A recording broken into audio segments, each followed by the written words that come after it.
Εντάξει, αυτό θα έρθει. Αυτό θα έρθει. Αυτό θα έρθει. Άμα είναι θα έρθει. Άμα είναι να έρθει, θα έρθει. Άμα είναι να έρθει, θα έρθει.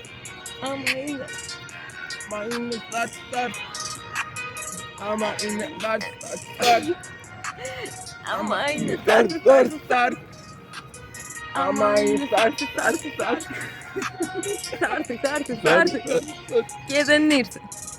Και δεν λύθηκε. Και φοράω καλοκαιρινά κατά χειμώνα. Δεν ξέρω πού θα πάω με το λεωφορείο, μετά δεν έχει τόσο στο ωράριο. Κάθομαι και πατάω σκατά για να έχω καλή τύχη. Θέλω λεφτά, λέω ξανά, θέλω πολλά. Θέλω να έχω... δεν μπορώ να Μα δεν έχω τίποτα. Δεν έχω τίποτα στα χέρια. Άδεια, τα χέρια δεν κρατάνε πια τίποτα. Δεν υπάρχει αγάπη, όλα είναι πια ανίποτα. Δεν πίνω τίποτα, αλήθεια αστυνόμαι. Δεν πίνω τίποτα, αλήθεια αστυνόμαι. Μαυρενόμαι, θα έρθω νύχτα, θα σε κάψω, θα πεθάνεις. Από μένα θα τη βρεις βλάκα, θα την κάνεις για λαμέρι. Μέρη σκοτεινά και κρύα, δεν θα είναι ζεστά. Δεν θα υπάρχει κοινωνία και θεία λειτουργία. Δεν θα κοινωνήσεις πια εσύ. Θα πεθάνεις σε μια μαύρη φυλακή. Θα μείνεις μόνος σου, θα μείνεις μόνος σου. Εσύ και ο πόνος σου, εσύ και ο πόνος σου.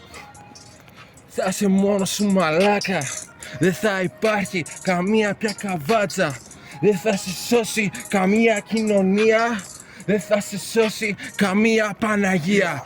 Ήρθες εδώ τώρα να γίνεις σκλάβος. Ήρθες εδώ τώρα και είσαι μονάχος. Δεν έχεις κανένα Θεό στο πλάι. Δεν έχεις καμία πουτάνα στο πλάι. Θα σε φάει, θα σε φάει. Νομίζεις ότι δεν έχει ήδη τελειώσει. Θα σε φάει, θα σε φάει. Και στο τέλος θα σε σκοτώσει. Νομίζεις ότι έχεις προφτεί στην καλύτερη κρυψώνα. Μα σε έχει φάει πάλι η μεγαλύτερη γοργόνα.